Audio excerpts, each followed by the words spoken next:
අපි හිතන්නේ නැති වුණාට අපේ මුළුතැන්ගෙයින් එළියට විසි කරන බිත්තර කටුවකට කොච්චර දේවල් කරන්න පුළුවන්ද? ඉතින් ඔන්න බිත්තර කටුවකින් කොච්චර දේවල් කරන්න පුළුවන්ද කියලා මං අද ඔයාට කියනවා. ඉතින් මොකද මම දැනගන්න දේවල් ආදරණීය ඔයාලත් එක්ක ෂෙයා කරගන්න එක මගේ පුරුද්දනේ. එහෙනම් ඉතින් බලන්නකෝ වීඩියෝ එක. සුබ දවසක් ආදරණීය යාළුවෝ හැම දෙනාටම. TCC Family Blog අපේ YouTube channel එකෙන් අදත් අරගෙන එන්නේ ඔයාලට වැදගත් වෙයි කියලා හිතන වීඩියෝ එකක්. ඉතින් වීඩියෝ එකේ මුලින්ම ඔයාලා දැක්කනේ බිත්තර කටුව ටිකක් සහ බිත්තර කටු වලින් හදාගත්තු කුඩු ටිකක්. ඉතින් මේක ඇයි මම හදාගත්තේ? මේකෙන් මොනවද මම කරන්නේ? මේකෙන් මොනවද මට තියෙන වාසි? ඔය වගේ දේවල් ටිකක් තමයි මම අද ඔයාලට කියන්න යන්නේ. ඉතින් මේවා මම අත්දැකීමෙන්ම ලැබපු දේවල්. ඉතින් මම මේ දේවල් කරන්න කලින් නම් හිතුවේ නෑ මේක මෙච්චරම වටින දෙයක් කියලා. හැබැයි ඉතින් දැන් දිගට මේක කරගෙන එනකොට මම ගොඩාක් දේවල් අත්දකපු හින්දා ටිකක් හොයලා බැලුවා. ඒ හොයලා බලපුවාම දැනගත්තු කාරණා ටිකත් මම අද ඔයාලට කියනවා. ඉතින් මේ තියෙන්නේ මම බිත්තර කටු වලින් බිත්තර කටු පවුඩර් එක හදාගන්න විදිය. මුලින්ම අපි ගෙදර තම්බලා හරි එහෙම නැත්නම් බැදලා මොනවට හරි කමන්නේ ගන්න බිත්තරවල බිත්තර කටු ටික හොඳින් සෝදන්න ඕන. හොඳින් සෝදලා අවුවේ වේල ගන්න ඕනේ. අවුව නැත්තම් ඔයාලට පුළුවන් අපි සාමාන්‍යයෙන් කබලක් හරි මොකක් හරි තැටියක් ලිපේ තියලා රත් වෙනකොට ඒකේ අර බිත්තර කටු ටික වෙහුම්ටද වේල ගන්න ඕන. මොකද බිත්තර කටු වල තෙත තියෙන්න බෑ අපි මේ කරන වැඩේට. ඊට පස්සේ බ්ලෙන්ඩර් එකෙන් හෝ මේ වගේ වංගෙඩියකින් ඔයාලට පුළුවන් මේ බිත්තර කටු ටික කුඩු කරගන්න. ඉතින් මම ඔය කරන විදිහ තමයි මේ වීඩියෝ එකෙන් අද ඔයාලට පෙන්නන්නේ. ඉතින් මෙන්න මේ විදිහට මම මේක හොඳට පවුඩර් වෙන්න මගේ පුංචි අත්අංගෙඩියෙන් තමයි කොටා ගත්තේ. ඊට පස්සේ මම මේවා මගේ මල් පැලවලට එළවලු වලට පාවිච්චි කරනවා පොහොරක් විදිහට. ඉතින් ඔන්න බලන්නකෝ මම මේක පාවිච්චි කරන විදිහ.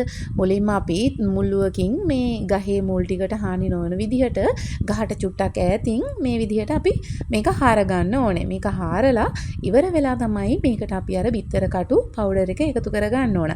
සාමාන්‍යයෙන් අපි චූටි ගහකට දානවා නම් තේ හැඳි භාගයක් විතර වගේ වෙන්න තමයි එකතු කරන්න ඕන. ගොඩාක් එකතු කරන්නේ නැහැ. ඒ වගේම මෞෂාකයකට දානවා නම් අපි මේ හැන්දෙන් කියන්නේ තේ හැන්දකින් එකක් විතර වගේ එකතු කරාට කමක් නැහැ. මොකද බිත්තර කටු ඕනෑට වැඩිය දාපුවාම වෙන දේවල් ගහට සිද්ධ වෙන්න පුළුවන් පෝෂණය වැඩි නිසා. ඉතින් ඊට පස්සේ මේක මේ විදිහට ගහ වටේට දාලා නැවත පස් වලින් මේක අපි චුට්ටක් ওই විදිහට පස් දාලා වහනවා. වහලා ඉවර වෙලා අපි මේකට වතුර ටිකක් දාන්න ඕනේ අනිවාර්යයෙන්ම අපි මේ බිත්තර කටු දාපු දවසටම.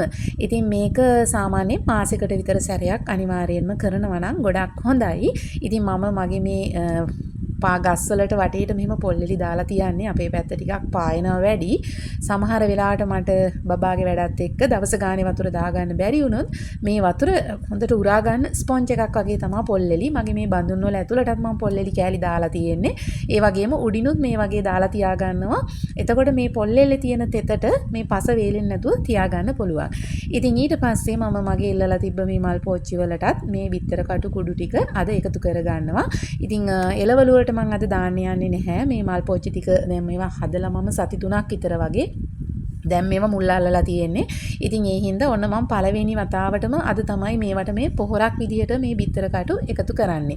මේ වෙනකම් මම මේකට කිසිම පොහොරක් වෙනම බාහිරව එකතු කරලා තිබුණේ නැහැ. මේ පස හදා ගන්නකොට මම මේකට කොම්පෝස්ට් පොහොර ගොම එකතු කරලා තිබුණා ටිකක් මද වශයෙන්. ඉතින් අද ඔන්න ඉස්සෙල්ලාම බිත්තර කටු තමයි එකතු කරන්නේ. මම මුලින්ම මේ බිත්තර කටු කුඩු කරන්නේ නැතුව තමයි දැම්මේ. හැබැයි එතකොට ඒක ගහට මේ ඒකේ තියෙන පෝෂණය අරගන්නේ නැහැ. ඉතින් කාලයක් යනවා.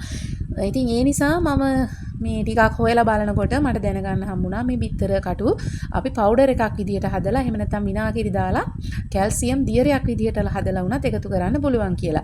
මම මෙන්න මේ විදියට මගේ ගොටු කොළ වලට ඒ මේලවල වලට හැම එකටම මේක එකතු කරනවා. බිත්තර කටු වල තියෙන පෝෂණ කොටස් තමයි කැල්සියම් ප්‍රධාන වශයෙන්ම. ඊට අමතරව අපිට මේකෙන් එකතු කරගන්න පුළුවන් අපේ ශාකවලට තව පෝෂණ විදිහට මැග්නීසියම් පොටෑසියම් වගේ පෝෂක. ඉතින් ඒ වගේන් අපිට පුළුවන් අපේ මේ ශාකවල මූල පද්ධතිය නිරෝගීව වර්ධනය කරගන්න, ඒ වගේම මූල පද්ධතිය ශක්තිමත් කරගන්න, පත්‍ර වර්ධනය කරගන්න. ඉතින් ගහට අවශ්‍ය කරන පෝෂණ කොටස් මේකෙන් ලබා ගන්න පුළුවන්. ඒ වගේම පසෙහි pH අගයත් සමතුලිත කරන්න පුළුවන් මෙන්න මේ බිත්තර කටු වලින්. ඉතින් මේකේ අපි විශේෂයෙන්ම මතක තියාගන්න ඕන බිත්තර කටු ටික හොඳින්ම වේලලා එකතු කරන්න ඕන. මොකද පුස් වගේ දේවල් මේක බාහිරව මේකට දිලීර වර්ග එහෙම එකතු වෙන්න පුළුවන්. ඉතින් ඒ හින්දා ඒක මතක තියාගන්න ඕන.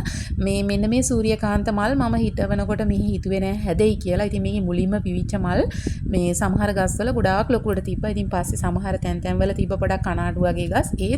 ඒවටත් මම බිත්තර කටු මේ පවුඩර් එක එකතු කරාට පස්සේ ඒ වගේත් මම හිතුවටත් වැඩිය හොඳට මේ මං හිතුවේම නැති ගස්වලත් මල් පිපෙන්න ගත්තා. ඉතින් මේක මම දැන් අවුරුදු 2ක් විතර වගේ තිස්සේ ඉඳලා කරන දෙයක්. මම මුලින්ම කිව්වා වගේ මේකට මං කට්ට පිටින්ම දැම්මේ. පස්සේ මම හොයලා බලනකොට තමයි මං අර ඔයාලට කිව්ව කාරණා ටිකක් මට දැනගන්න හම්බුනේ. ඊට පස්සේ ඉතින් මං අත්හදා බැලීමක් විදිහට දැන් බිත්තර කටු පවුඩර් විදිහට එකතු කරනවා. ඉතින් මේක පවුඩර් එකක් විදිහට හරි ගස්සලා හොඳට වේලලා බෝතලයක දාලා තියාගෙන මාසෙකට සැරයක් එකතු කරන්න පුළුවන්. වෙනත් පොහොර වර්ගයක වුණත් එකතු කරන්න පුළුවන්. ඉතින් මම දැනගත් දේ මට හිතුණා අපේ ආදරණීය මල් හිටවන එළවලු හිටවන අයටත් මේක දැනගන්න ෂෙයා කරුවොත් හොඳයි කියලා. මම දැනගත්තු දේවල් මං අත්හදා බලපු දේවල් මේ විදිහට අද මං ඔයාලත් එක්ක ෂෙයා කරගත්තා වගේම මට වඩා තවත් කාරණා දන්න අය ඔන්න මං ආදරණීයව ඉල්ලන ඔයාලගෙන් මේ වීඩියෝ එකට කමෙන්ට් එකක් විදිහට දාන්න. ඒක හැමෝටම වැදගත් වෙයි. එහෙනම් අදට අපි ගිහින් එන්නම් තවත් ලස්සන වැදගත් වීඩියෝ එකකින් ඉස්සරහට හම්බ වෙනකන් හැමෝම සතුටින් පරිස්සමින් ඉන්න. අමතක නොකර TCC Family Blog අපේ YouTube channel එක subscribe කරලා like කරලා කමෙන්ට් එකක් දාන්න කියලාත් හරිම ආදරෙන් ඉල්ලනවා.